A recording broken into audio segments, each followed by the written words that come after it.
Today, I am going to talk about a very painful incident that has recently taken place in India.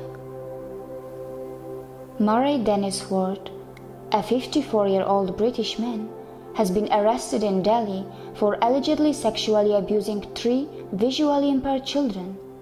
The act was recorded on a mobile phone of the employee who caught the British man red-handed abusing the blind boys. Initial investigation reveals that Ward is a pedophile. The British media has not been very interested to report this incident, and of course, had it been a British woman rape in India, it would have made sensational headlines not only in Britain but all over the world. Can we call it selective journalism?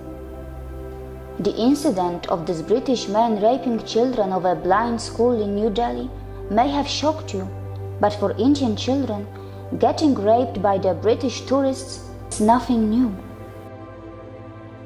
A few years earlier, another 54-year-old British man, Barry McLeod, who travelled in India to film himself raping a 10-year-old girl, was sentenced to life in prison.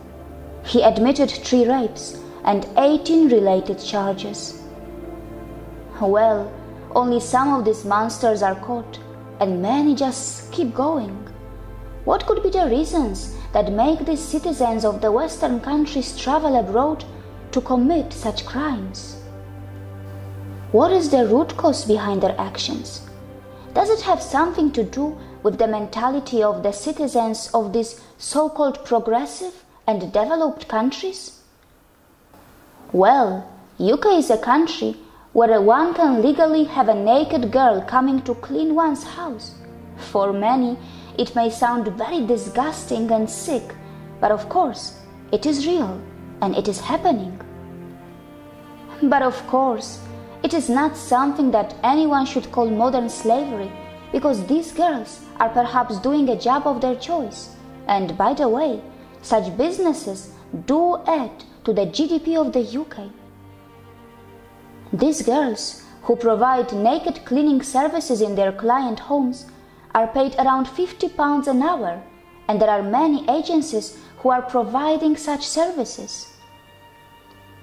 In order to understand the mentality of some of these Western country citizens, one could also notice many frequent cases of virginity auctions, a growing trend in the Western countries in which young teenage girls sell their virginity online to the highest bidder.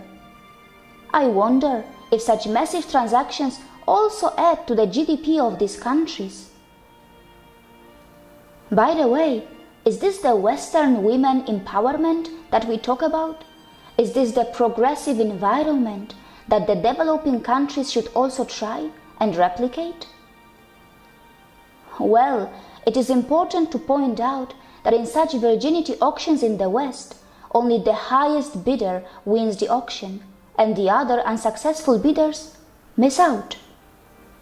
It is not completely unthinkable that some of these unsuccessful bidders may then attempt to buy virginity that they can afford, and such vultures may also travel to developing and poor countries where they could calm their sex hunger by performing sex crimes, and usually their targets are children or minors.